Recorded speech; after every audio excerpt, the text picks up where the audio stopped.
I understand sometimes when I talk, um, people don't quite understand what I'm talking about, or they don't understand it.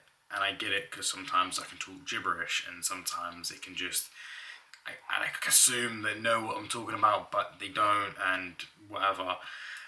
So today I've drawn a diagram for my explanation or my understanding, or I don't know how to explain it, but let me try. These are spikes. There's a hole here, and it has like bright light coming out of it. Here are people, and here is the cheese. The cheese is the main objective, right? And here's me, right here. Now, people will walk past me, right? And they'll look at the cheese and go, why are you building a bridge there, bro? Why don't you just go for the cheese? And I'm like, there's some spikes there. And people are like, what are you talking about? I'm like, look, in that bright light over there, look at it. There is some spikes. I'm building a bridge to go over there to get the cheese. And they're like, well, nah, just get the cheese. I'm like, what are you talking about? There's spikes there. You'll fall in. And then they'll proceed to go over and try to take a look where the spikes are. But they don't want to look in there because it's too bright. The light is too bright. And I go, well, and they'll come back to me and they'll be like, I don't know, man. I think you should just eat the cheese. I'm like, I don't want the cheese. I want to build this bridge so then I can get the cheese. But I don't want to die. If I climb over that hole, I will fall in and I will die. Can you not see with your own eyes if you look in there? Yes, there's a bit of light and it might irritate you for a second, but if you just look for a little second, you'll see spikes down there.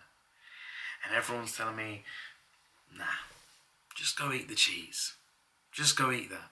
I don't really understand myself what I'm trying to say, but I think if you get it, you'll just get it, and if you don't, I guess you won't get it. There's one other thing as well that I kind of want to talk about a bit more, and it may be because where I grew up or how I grew up, but a lot of people love to take shortcuts. They love to do the quick and the easy, and I get it. I used to be that kid as well.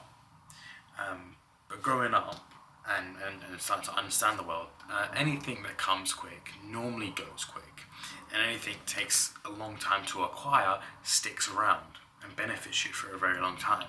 Now kids, that is an important lesson for you to understand, and that goes for the majority of life. Obviously, not everything is like that. Sometimes you can get a quick buck or a quick outcome through doing something a little different. But 9 times out of 10, and if not every time, the long route or the harder route will always bear more fruit, right? And that is almost a guarantee.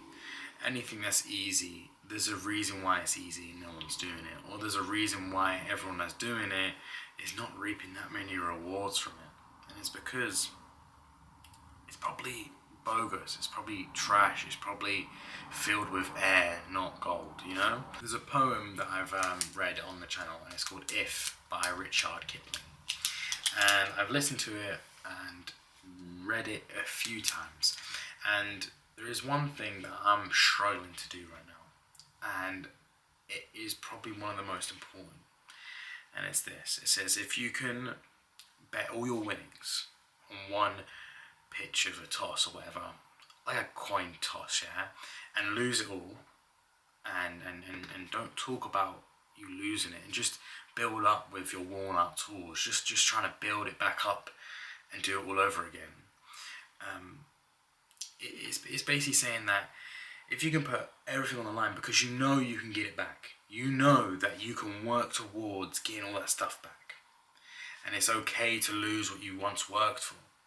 It's a very scary idea to lose what you worked for, but working for something and then achieving it feels great. But knowing that you could do it over and over and over again feels way better.